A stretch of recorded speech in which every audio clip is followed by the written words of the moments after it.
Hey, y'all, welcome back to the channel. I did not expect to be jumping into something so controversial so early in the channel, but this is huge breaking news. I also think it's very interesting after Dawn Staley, the head coach of South Carolina, before the championship game, was asked in a press conference about this exact topic, whether she supported um, trans women, right? Males who identify as female. I think I have that right. Gets confusing. Playing in women's sports, and she she tried to avoid it, which I understand. Regardless of where you fall on the issue, I think that's a ridiculous question to ask at that time.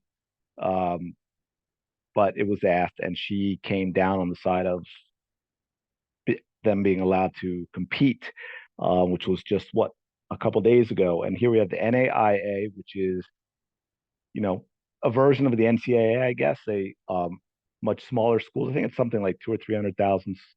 It's like 83,000 athletes in 25 sports. The NAIA covers, and as you can see by the headline from AP, they all but banned transgender athletes from women's sports. While the NCAA, of course, then comes out and says that to ensure fair competition. I don't know what that means. I didn't get into that. I was interested in the NAIA because they really are the first think the first large sports organization to do this. And on top of that, which was also really interesting, is the vote was 20-0. They just had their annual convention. But there it is, 241 mostly small colleges. I was gonna say 200 to 300, so I was in the right area. Um, they do say that now. One thing that's interesting, I wonder how on purpose this was again, is if you look right here, they said whose biological sex assigned at birth. That is to me, it's almost like I guess a loophole. And some may be for that or against it, but they don't just say male or female, they say assigned at birth, which there's been an uproar about that too, about birth certificates and what doctors are doing.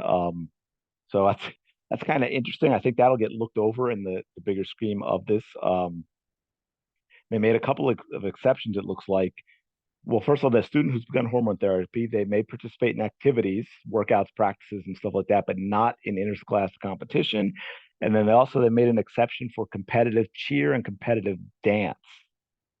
Everything else, they've created separate categories for male and female participants without letting those who identify differently switching.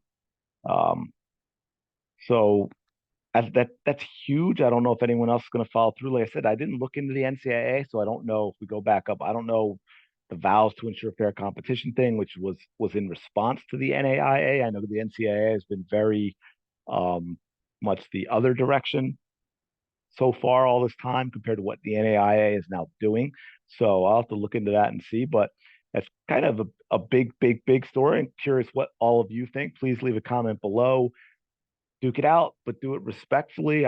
Differences of opinions are fine. We all need to have honest debates about these things, but we don't need to get into no one accomplishes anything when it becomes personal attacks and name calling and all that. So if you liking these videos, please like, subscribe. It's the only thing that helps the channel grow. I really do appreciate that. And I will talk to you later.